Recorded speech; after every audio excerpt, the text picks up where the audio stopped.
Unfortunately, at that time there was a breakdown in my internet system, but it was restored within about 3 minutes. I wanted to continue, but then by that time, Professor Bhatta has started his talk, I think. Anyway, so what I was saying was that normally we are told publish or perish, isn't it?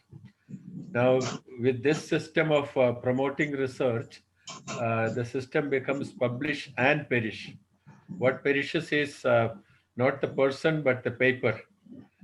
Whatever you publish may not be relevant and therefore it perishes soon.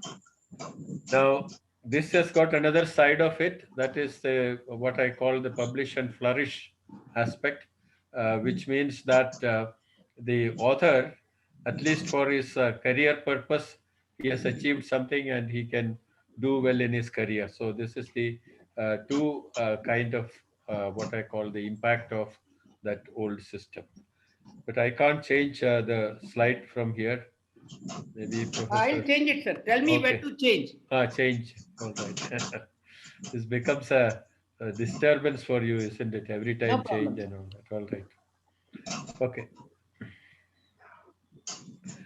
So, since so many people are interested in publishing and it is mandatory for them to publish, now there are so many journals, particularly after this open access system has come. A number of journals are increasing so much so that they also think of it as a money-making opportunity. The open access, the authors pay them. Therefore, everybody is interested in having an open access journal. So now, as at the time when I was collecting this data, there were more than 150,000 journals in this management field itself. The peer review is considered to be the method of ensuring quality, which doesn't work always the way we want it to work. But that is probably, as of now, the best method. But it leads to what we call inbreeding or conformity to the dominant views. That is because if you don't, follow their line of thought, and then your paper is likely to be rejected. The reviewers are having almost, they are considered to be omnipotent. Their recommendations are taken very seriously by the journals. We also do that. I am the editor of a journal called South Asian Journal of Management. For ensuring that there is no bias in the system, we just agree with whatever the reviewers say. Of course, if they make different kind of recommendations, that is one referee saying that it's acceptable and the other saying that it should be rejected, then the editor has got some discretion. Otherwise, we don't interfere with the review system. And that, I think, is a limitation of the whole system, that unless you conform to the dominant view in this field, you may not get your paper published. So which is a serious limitation, particularly for innovative ideas. Okay, next one.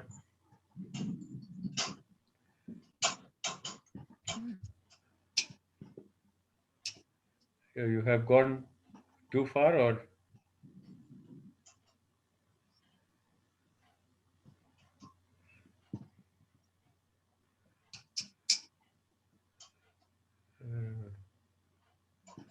What is the method you use for changing?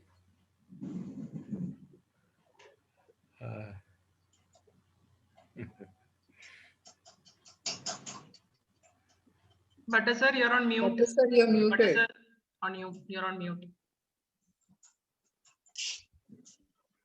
No, sir, you are still.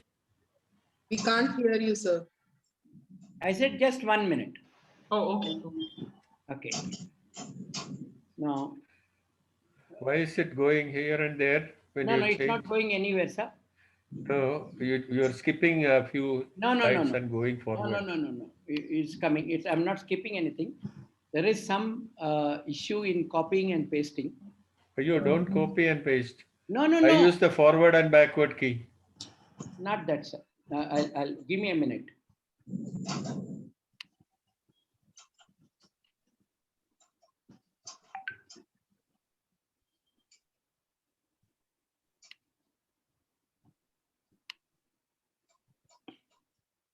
That's good. Okay, now this is done. Yeah. Mhm. The next one. Uh, no, This no. is what you want. Just before this, what was it? 1 minute, 1 minute. This is next one, next one now. So this is the thing. We made a reference to Galileo's work, trying to test Newton's theory empirically. So he was the first one to do empirical testing of a theory. And that is why he is known as the father of scientific investigation. And, he wrote a book on the Ptolemaic and Copernican, what you call, worldview. The original view was that the geocentric, that is, the Earth is the center of the universe and that kind of thing. But later on, Copernicus said that it is heliocentric. Sun is at the center. Of course, now we know that the sun also is not at the center. It's a part of a small galaxy compared to many other galaxies. But anyway, when he proposed this one, Galileo wanted to support this, and he wrote a book in support of Copernican perspective, but he was not permitted to publish it. The church was opposed to it because the Bible said, the earth was the center of the universe. So something like that. Therefore, he was examined through inquisition and all that, put into prison. This is the kind of what I call the refereeing system.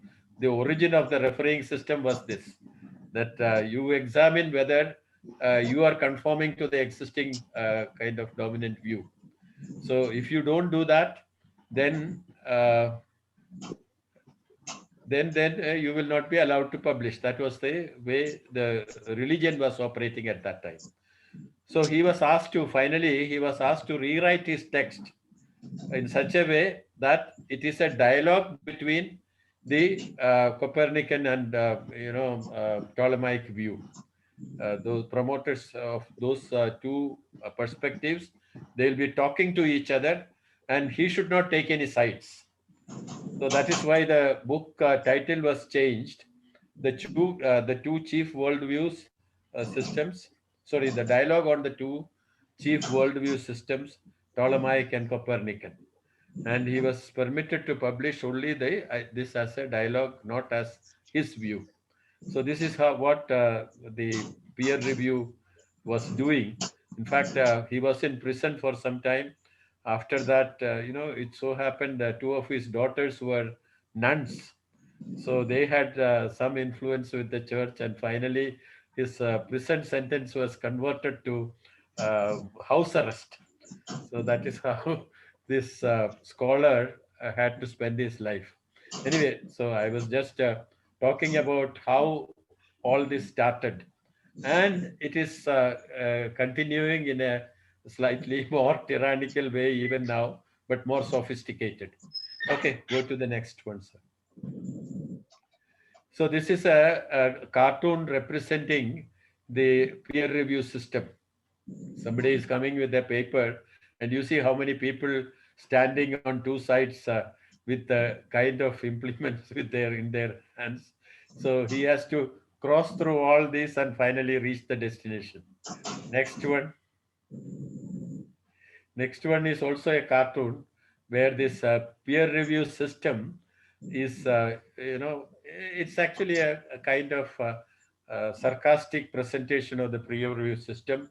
The peer reviewer is shown as a dog, and he can have his ways. So that is the way it is. You can, when you have leisure, you can read through this one. Very arbitrary kind of decisions are also accepted from the peer review system. So getting through this system is fairly difficult. Okay, next one. But then, as one of the editors of a journal said, like democracy has got all kinds of problems. Many things don't get done properly in democracy also. Whereas in if it is a let's say a dictatorial rule or something, then one way or the other, if he is a benign dictator, many good things will be done. That was what happened, we are told, for Singapore, Lee Kuan Yew. He was a benign dictator, so he was very strict and rigid, but at the same time, he achieved a lot of progress for Singapore at that time. I remember a friend who was working in Singapore at that time. He came back to Administrative Staff College of India, Hyderabad, where I was working.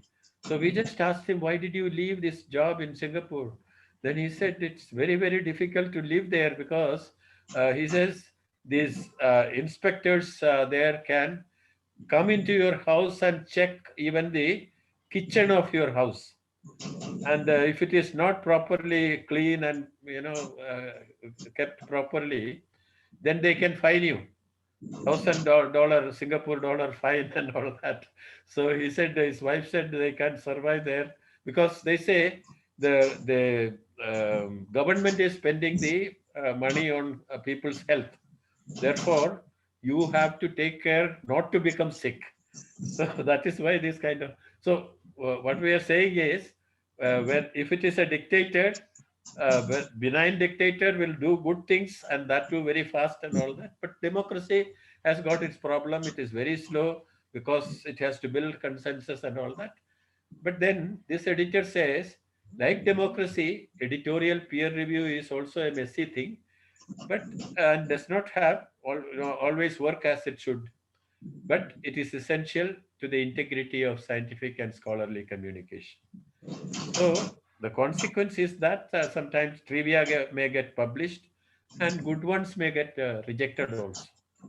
Okay, next one, please. No, previous one. You went one ahead. Okay. So the existing system will and should go on, and it will produce incremental knowledge.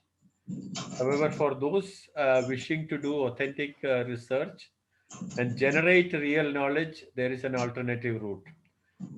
Because you may have seen that many people advise that you should actually generate your hypothesis from your literature. My strong view is that you should generate your hypothesis from your encounter with the field, encounter with the phenomenon. And that is what would give you very, very substantive kind of issues to work on. If you pick it up from the literature, you will probably repeat what others have said or something like that, or slightly modify that. Nothing more would happen. So that is why, this method of, and the morning I gave you some examples. We will have more examples if you want, we can take them up later. Most great works are known for their substance than the methodology. Whereas in the reviewer's perspective, mostly it is the methodology that they look at. The substance can be anything. There is no control over that. If the methodology is sound, they will pass it normally. Okay, now the next is actually, next one. We may have to skip it, but I'll just make a comment on that.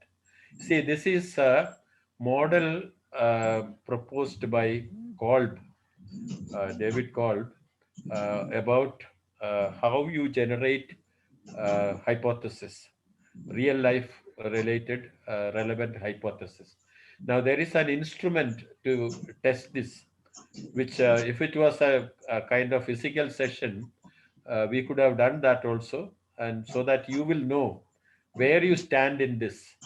In fact, what I found was that this model says that you have to start from a concrete experience, some experience, not your literature review and all that. As I mentioned about Simon in the morning, the experience of color blindness. That is a very concrete experience in life. It was not even from the field of management, but he could make out, and that is also an important point. For example, a principle that was applicable in the physical world, or in the what you call in the medical world, or health related issue, that was applicable to management also. When you do your doctoral work, every one of you will get a degree called PhD, isn't it?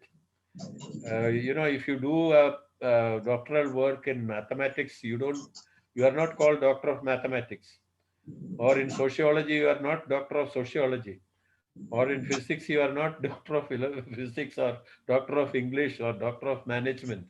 Everyone is doctor of philosophy, which means the work you do and the theory you generate from it will have to transcend the disciplines and should be generalizable across a few disciplines. And that is how you should be finally coming out, not just testing some hypothesis here and there and saying that, okay, this is well, that is well. That is fine. You need to do that. But integrating that, you should develop a hypothesis which can be stated maybe in one sentence, but it is applicable to a few other disciplines also. Just like what Simon did, the medical condition, he said that is applicable to management and organization, where you perceive things as you are, and therefore it may not be completely rational. So he proposed the theory of bounded rationality. Anyway, so you have to start from your concrete experience, and then you have to reflect on it. Most of us, almost, every one of us have got experiences day in and day out. But then the capability to reflect on that is important. Some people only reflect on the particular experience. Others just don't do it. I may also reflect on some kind of experiences, but not on others. I'll give you just an example of Lord Buddha, who everyone knows that he was Siddhartha, born in a royal palace. And when he was born, the astrologers predicted that he will be either a universally known emperor or a mendicant who would beg for his food. So the second option was horrifying for the royal family. So then they asked, what should we do for this? Then he said, by birth, he is very sentimental. He will reflect on any experience of his, and you should protect him from all miserable experiences of the world. And if you do that, then he will not have a chance to reflect on them. He will not go into that other line. So they protected him. But then occasionally through the window of the building, he saw a bird being shot down, and one day he saw somebody being carried. Normally he has seen only people walking on two legs.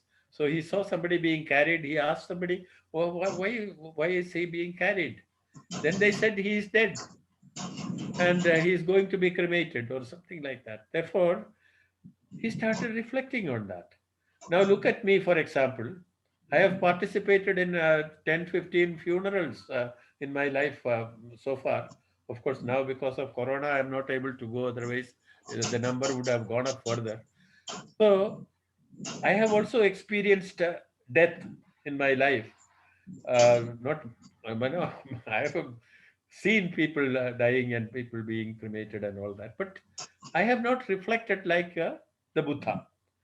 Therefore, the capability to reflect and the type of reflection you come out with will depend on you rather than the experience. I sometimes give a very, very light example of grass. Grass is trivial. Same way we can have very trivial experiences. Grass is trivial, but if a cow eats it, it can become part of milk. It can get converted into milk, part of it. Whereas if the same thing is eaten by a bull, it will not become milk. So this is the importance of the learner in the whole process. It is you who converts the experience into your what you call hypothesis, your theory building, etc. Now, next one is your ability to conceptualize. Sorry, the previous one once again. That is, you make theory out of it. Again, since we were talking about the Buddha, let me tell you what theory he made, and it could be stated just in one way, one sentence. He made a kind of universal theory. He said, desire is the cause of misery. This is the universal theory he made. Now, this theory he wanted to test. So he wanted to eliminate desire. That is the next stage, active experimentation. So he wanted to eliminate that desire from his life. So I don't know whether you have seen any Buddha image with beard. Nobody probably have seen, because we don't have that kind of an image of Buddha in India. I have seen that in Thailand. Thailand, the official religion is Buddhism, and their main temple, on the compound wall, they have various types of statues of Buddha, and one of them had this beard, and his skeletons were thrusting out. So I just asked them, I have never seen this kind of a statue of Buddha. Where is it? And then they said, this was found in the present day West Pakistan, where the Buddhist university, Takshashila University, existed. So wherever some kind of a special statue is available, they'll buy it and bring it to their country. That is a practice, because of Buddhism is the official religion there. So what they were saying was that this was the phase in life he was experimenting with eliminating desire, and desire even to eat. So that is how he became in that shape. And then finally, of course, he found that this is not practical in this world, and therefore came back to another kind of a theory called middle path. So this happens with any person reflecting on experience. You make one theory, but then test it, and if it is not found to be valid, then you can again modify it, and that is what Buddha did from this first stage of theory, that all desire should be eliminated. He came to the middle path, which is actually the main theory in Buddhism. I just gave that example just to show how this cycle works, and you can again reflect on the same thing, and again change your conceptualization theory and all that. It's a cycle. So this instrument we were not able to do, but just for you to understand that this is the process that should happen. And if you are strong on reflection and abstract conceptualization, see the right side one and the bottom one, if you are strong on these two, you can become a good researcher. Whereas active experimentation is needed if you want to implement, and that kind of a thing. That is not needed for academics normally, unless you also are a consultant. But the strongest point for, or capabilities for academics, should be reflective observations and abstract conceptualization. Okay, there was some question in between. I couldn't notice it. Do I answer that now or later? I saw some question popping up. Bhatta Yes, Sahab, you are muted. Sir, what I suggest is that you have got only 15 minutes left. So you can quickly, about 5-10 minutes, you can complete your session. Okay. You can go to the next one. This one I'm not explaining now. All right. So what we are saying is that the critical factor in generating a relevant hypothesis is experience and the experiencer. Experience is commonplace. Anybody can get any experience. But experiencer is the person who can interpret it one way or the other. And that's why with the same experience, an idea occurs to one person, but may not to other person. Like about all of the participants are from management, or other disciplines are also there. Mostly management, sir. Management only, okay. Mostly. Then I am not taking the scientific kind of No, no, thing. no, no, no. But the other example I mentioned, how from the observation you generated your hypothesis. But what is the relevance of literature review? This is what the last one here, I have written there. It's a quote from Louis Pasteur. He says, "Fortune favors a prepared mind," which means you are lucky to get an idea, but that luck comes because you are prepared, and that is where your literature review is needed. You should be familiar with all that is happened in this particular field, the theories that are around in that particular field, and because of that, when you observe something different, you say, oh, this doesn't conform to the theory, so here is my opportunity to change the theory. So that is the relevance of the literature review.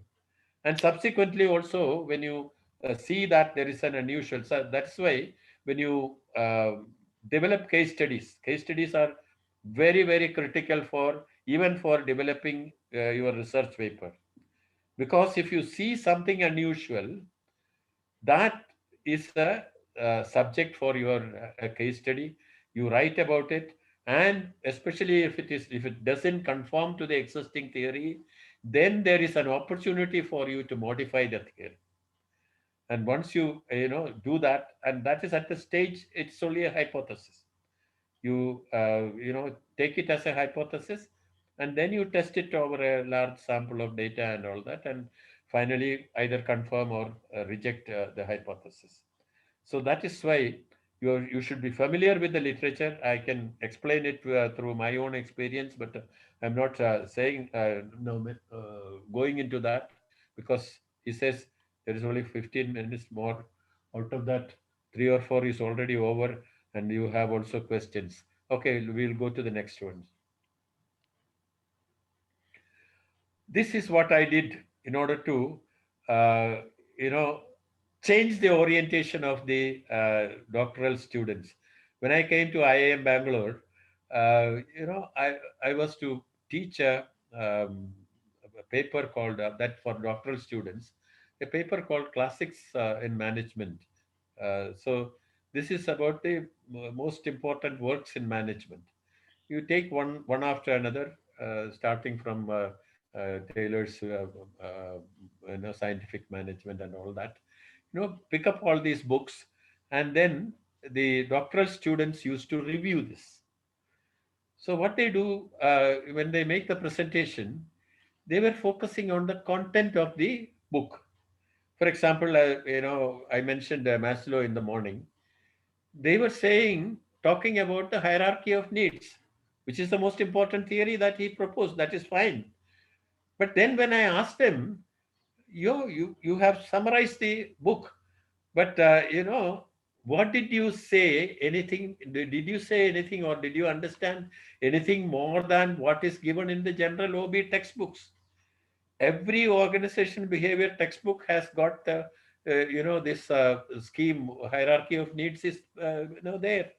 So you restate that once again in the class based on this book. What are you contributing, or what are you understanding more? Then I said, now onwards, you are not going to review the book. You are going to review the biography of the author. You go through the biography, you study it thoroughly, and then see the what you call the inflection point where the experiences which helped him generate a new hypothesis or a theory. So that part you focus on. And this is how I redesigned the entire course, and people did wonderful jobs on that. They identified the experiences which help them generate new theories and all that. So insights from experiences, and then the methodology doesn't matter even. I mentioned Maslow's methodology. It was not a great method or anything like that, and it was not really transferable to human beings. You study monkeys' behavior and then say this is how it should be, then it's not at all correct. But the insight he got was great, and therefore it was relevant. The same thing you must have seen what Hertzberg has done. When you ask about the various motives, which is important for you. Do you want money? Okay, you want money. Do you want, colleagues, good colleagues, or a good boss? You know, uh, Everything is desirable, or, interesting work. Everything is desirable. Therefore, when you rate it, you are not able to distinguish. So what he did was, he asked them, you write about something, some incident. This is the critical incidents method. You know that. Some incidents where, about the most satisfying incident in your work life, and the most frustrating incidents in your work life. And after that, he put them together. The most satisfying ones, one group, most frustrating ones, another group, and then started looking at the content. And then he found that, a large percentage of the satisfying ones focused on the content of your job, whereas the large percentage of the frustrating ones were about the context of your job. And this is how he came to a two-factor theory. What is the analysis he has done? Just percentages, the simplest of the methods that can be adopted. But that's a great theory, the content theory, the two-factor theory. So this is why we say that it is not the methodology that makes a work great. Of course, in the review process, they will all say that this methodology, you have just done a percentage analysis. This is not acceptable for this journal or something. But if the insight is great, I would say that is a much more richer kind of a work than otherwise. Okay, next one. So this, there are actually each one of these points is from a story. So we don't have time for that. I am not relating to all this, narrating all these stories. But in case there is a time and future occasion, definitely I'll be happy to talk about all this. Just maybe one I can mention here, because there is Sir, a can you talk about Mr. Pai? TMA Pi. Okay, I can do that. Uh, you know, TMA Pi was a medical doctor. But, Manipal, you know the meaning of the. Are you from Manipal? No. Yes, sir. Sorry, Karnataka. I am from Manipal, sir. You are from Manipal. Yes, sir. Your surname No, no, is I Ghosh. studied in Manipal. That is why. So you must be knowing the meaning of the word Manipal. Not exactly. It is called, actually, it is a combination of two words, Mannu Pala, which means a heap of soil. There was nothing there actually, initially. So when Dr. Pai, he was a medical doctor, he wanted to do the practice. Uh, he was not getting much, because there were not many people there. So his practice was not very good. So then he started some trading business along with that. So that was a textile business he started. Now, in the textile business, he used to get his supplies from the nearby villages.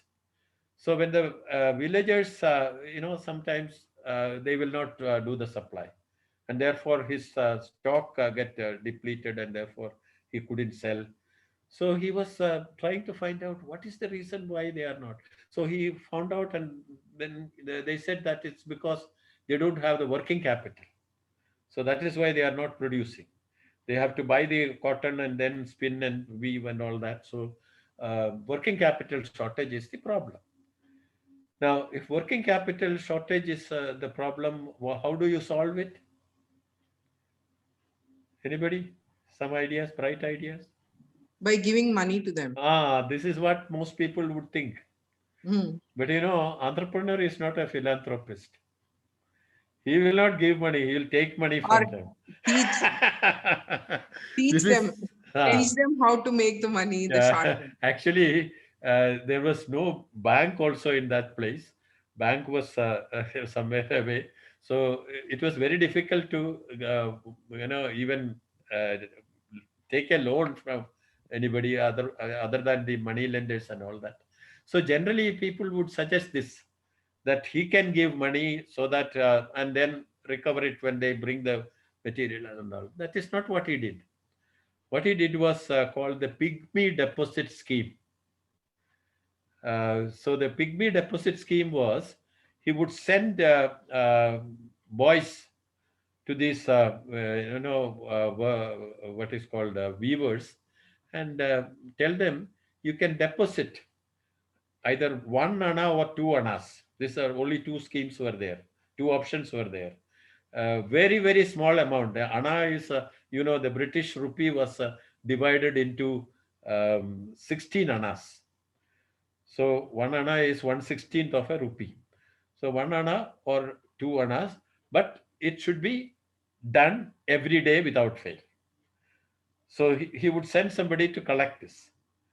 And the scheme was that this scheme would operate for 7 years. Your deposit will operate for 7 years.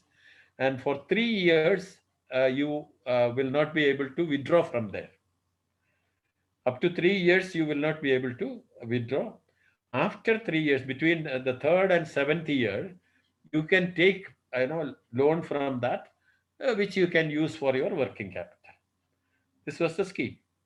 Now, since there is this lock-in period of 3 years, actually, even though it is small amounts, some money accumulated in his, with him, and which he productively used for his business. So he started a dispensary because he was a doctor. And because he started a dispensary, he needed trained people, nurses, for example, or medical, doctor, of course, he was himself doing. So those kinds of medical staff was needed. So you don't get anyone there. So he started an institution called, the name is big. It was started very, very small. It was called Academy of General Education. That is what it is. That is the mother of Manipal University now. Anyway, so this Academy of General Education, what is the qualification to join that one? Can you guess? You should take TAPME exam, no, sir? TAPME exam. In those days, there was no TAPME at all. Anyway, whatever it is. Normally, we prescribe a qualification, a pass qualification, isn't it? That is, somebody should be a matriculate or something like that. And then you train them. But interestingly, the qualification he prescribed was that the person applying for this academy should be a school dropout. That he should not, or she should not, pass the 10th class or matriculation. What was the reason for this? This is actually a retention strategy, employee retention strategy. He knew that if you train a matriculate and employ him there, after getting experience, he would migrate to Bombay. Therefore, if he is less than matriculate, he may not have much chance for getting employed elsewhere. So this is what he did. So when I looked at all this, what I found was that, you see the context. I wrote a paper on based on this, of course, after having collected additional data and all that. This is called Entrepreneurial Innovation Beyond Schumpeter. Now, if you are familiar with the work of Schumpeter, he says there are only 5 ways in which an entrepreneur can innovate. He's the one who brought in this innovation as the most critical aspect in entrepreneurship. That is fine. But he said the innovation is restricted to product, process, supply, market, and industry organization. Industry organization, by that he meant the love-hate relationship between competitors. People who are operating in the same field. For example, you see similar kind of shop in in one area clustered together. If you don't get something from one place, that person will send somebody to the other shop and get it for you. So they collaborate also, even though they are competing. So there is a love-hate relationship between the operators of the same kind. So managing that, innovations in managing that, these are the 5 areas which Schumpeter identified. Sir, could you But when I looked at, sir, pardon? sorry to interrupt. Could you repeat product, process, market, industry, organization, and which is the 5th one? No. Product, process, supply. Supply source. Right. Market. Yeah. And And then in market also, he was only talking about identifying a new market, not employing new marketing strategies in the existing market. That was not part of his scheme. And the last one is industry organization. So you have these 5. This was his scheme. This is why I say that literature review helps. Because I was familiar with that literature, what Schumpeter had proposed, when I saw TMA Pi's operation, I found that as far as his business was concerned, this Pygmy deposit scheme was actually a finance innovation. He was raising finances at a low cost through this means. Although he subsequently helped the weavers, it also helped his business. When for that 3-year lock-in period, it got accumulated with him, he very productively used it for establishing other businesses. And that is dispensary is the parent of the Manipal, what you call the Kasturba Medical College, which similarly this Pygmy deposit scheme was the parent of. Can you guess? Matthew said. Yeah. It's 4:15 now. That's okay. Because they were interested in I was narrating this. So this Pygmy deposit scheme is the parent of the Syndicate Bank. So Syndicate Bank, Kasturba Medical College, and Manipal University. All these were very, very small entities. But what I learned from that particular case was that an entrepreneur can innovate in finance. Entrepreneur can innovate in acquiring and retaining manpower. That is that the school dropout training system. So there are other areas also, the organizational part also. Anyway, so this one, which shows that there are more areas of innovation which are possible for entrepreneurs. That's why I called it, and then I tested it over 138 cases. And then I identified all the different types of, and I could identify about 10 of them, different areas, instead of the original 5 of Schumpeter. So this way, I made a hypothesis that these are not the only ways in which entrepreneurs can innovate. So this is based on real life experience. Of course, it is a surrogate experience for me, but somebody has actually done. When I saw that, I realized that innovation is not restricted to these 5 areas. And therefore, I further done research on this, taken several startup entrepreneurs. Of course, subsequently they have become great entrepreneurs, but focused on their startup period, what were the kind of innovations they were doing, and made a list of 10 of them, and identified the frequency and all that. Anyway, so this is how this particular idea was developed from the real life experience.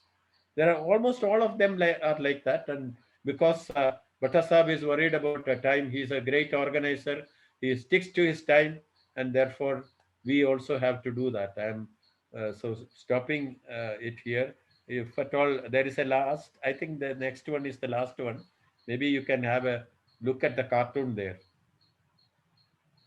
The cartoon hasn't come. Maybe you'll have to click once more. The right side. So this is the miserable plight of a researcher who gets funding support from some external agency. He says, I would like to see more activity before I fund you. and he is sitting there, ex-research fellow, please give 10p. He has been converted into a beggar because the funding at, normally research funding is very, very miserly. You don't get paid for your time and all that. So finally, you end up like this. But in spite of that, of course, when you are doing funded research, you will have to work on the issues that are relevant for the funding agents. But otherwise, if you are doing it based on your experiences, you can really come out with a very relevant kind of hypothesis and theories. Okay, thank you. Thank you so much, sir. Folks, you have some 5 minutes to ask some questions to Professor. Here is one question. Yeah. Oh no, it is not a question. It is a statement that the studies are very interesting or something. Sir, I had asked one question. Sir, What was it? When? Earlier, no? Yes. Archana, It please. flashed on the screen. Yes, sir. Okay, okay. What was it? Sir, basically, I'm also pursuing a PhD, sir. So in multiple instances, I was told that I have to generate my hypothesis on the available literature than on. Yes, this is a major mistake that people commit, and guides also do this because this is an easy way. I explained that in the first Yes, part sir. of my session, isn't it? Yes, sir. Because I come with previous corporate HR experience. So as a HR generalist, I had few experiences which I thought I could use in my research, because there I did not have an opportunity to pursue that. Yeah. So now when I did that, they said your experience cannot be an input here. I don't know. I disagree with that. Your experience as an experience may not be relevant in that fashion, but based on the experience, if you can let's say question an existing theory, then I think that would be, and make a hypothesis on that, then it would be relevant. So my experience can be validated with existing theory. Not, I'm not suggesting that it should be validated. Your experience should be, suppose you see that, for example, they say, women leaders are very caring and nurturing. Suppose this is the theory going. But, sorry, some disturbance from outside. All right. So, in your experience, suppose you didn't find that. I'm only giving, in fact, in one of my studies on entrepreneurship, I said that, there is a lot of what you call talk about female entrepreneurs and, their caring and nurturing leadership styles and all that. I said, I found in one particular case where the lady was the entrepreneur, when you start a new business, a government may acquire land for you. And one condition that whoever is displaced, in the displaced families, you need to employ someone. Correct. So when Tanishq was, this Hosur factory of Tata's, I think it is not Tanishq, it is a Titan. They did that. Now another one here, this lady also had got land like that. Therefore, they employed these people, and they may not be all qualified. But because of this condition, they take them, train them, and then employ them. So this is what was going on. But after some time, some politicians came in. They wanted to organize a union there. Now, when they contacted the lady, saying that we want to form an association or a union. She was not very much interested in that. So, but she said, no, we are not, I am not in favor of that. But finally, nobody can prevent it. According to the Trade Unions Act, any 7 employees can join together, and most often it will be with the support of a politician outside. So they did that, and then they were about to form the union. Then all of a sudden, this lady declared that she's going to modernize the plant. Now, there is a legal provision that if you modernize a plant, you can retrench your workers or lay off your workers, not retrench. lay off your workers until the modernization is over. And then after that, take only people who are suitable to operate the new plant. So this is the rule. She suddenly used that one and then said, I am going to modernize my plant. And these people were all sent out, those who were trying to unionize. So, and after this modernization, she told them that now everything is automatic. We don't need any workers at all for this. So I suddenly thought about, women leaders need not be very caring and nurturant. If that is the case, she would have been concerned about these workers' life and all that. So that was not happening. Therefore, I can make that kind of a hypothesis and then test it across several women entrepreneurs and men entrepreneurs, and then find out if there is a significant difference in the naturing, or whether my hypothesis is that entrepreneurship doesn't have gender. You need to do what is required for the business. That is what entrepreneurs do, not for other kind of considerations. Whether you are a man or a woman, that would be the. So this is a different alternate hypothesis which I have developed from out of my experience of this particular case. So always cases can be, and your own experience, or if I am not working anywhere, I can definitely take these kinds of cases and then generate hypothesis from that. So I don't say that you should go and develop your hypothesis from the literature. You should be familiar with the literature, but if your experience doesn't conform to that, what is mentioned in the literature, then you can make your alternate hypothesis and test it. Okay, got it. Thank you, sir. All right. Thank you, sir. Thank you, sir. Thank you. Thank you, sir. Sir, I have a question. Thank you, sir. Sir, can we leave right now? Thank you, sir. Just 1 minute, please wait. I got 1 or 2 announcements. After that, one more question, we'll continue.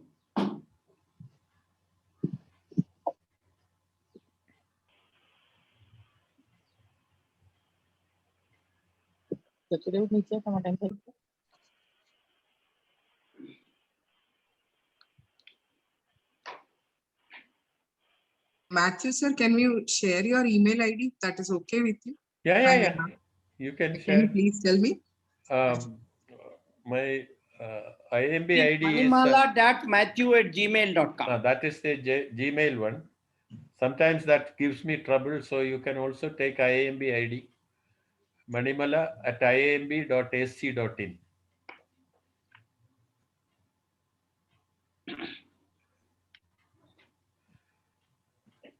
Manimala.matthew@gmail, right? That is the Gmail ID. Okay. IAMB ID is If you look at your manimala@iamb.ac.in. If you look at your emails, there is an email which is sent to you and copy to them. You can take it from there. Oh, thank you. Okay, thank you very much, all the participants. There are 2 announcements that I have to make. One is, if any one of you are not part of the WhatsApp group, please send me a 1-to-1 WhatsApp so that I can send you the link for you to join. Number 1. Number 2, I'll be sending you the feedback form in WhatsApp, and I want all of you to fill up the feedback form and submit it to me by mail. This is the most important thing, because you will not get a certificate unless you fill up the feedback form for each session. And the last part is tomorrow morning, 9 o'clock, we'll all join. Again, all the happy faces as they are today. Okay, with good breakfast, and we will have lots of discussions. Okay. Sir, feedback has to be submitted on Friday or on a regular basis every day? As I understand from AACT, every session should have a feedback. Okay, sir. Okay. I'll send you separately. If you are not a part of WhatsApp group, please send me a mail. I'll send you the link for WhatsApp. Okay, sir. So, sir, we'll get the link. We'll get the feedback link in the WhatsApp group. I will send it in the WhatsApp group so that you can all get it immediately. Yeah. Okay, sir.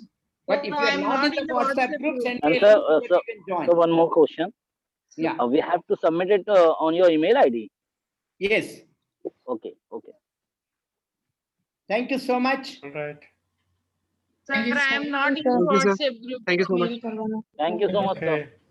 Right. Thank you. Have a great day. you. Matthew sir, thank you so much. Yeah, yeah. You too, sir. Thank Have a you, great day, sir. sir. Thank you, Matthew, sir. Okay, bye. Everyone, please have a great evening. And we'll meet Sir, tomorrow. can we leave? You too, sir. Can we leave? Thank you. Thank you, sir. Have a great evening. You too. Okay, I'm closing the link. If anyone has special question, they can call me separately. Okay, thank you, sir. Thank you. Bye.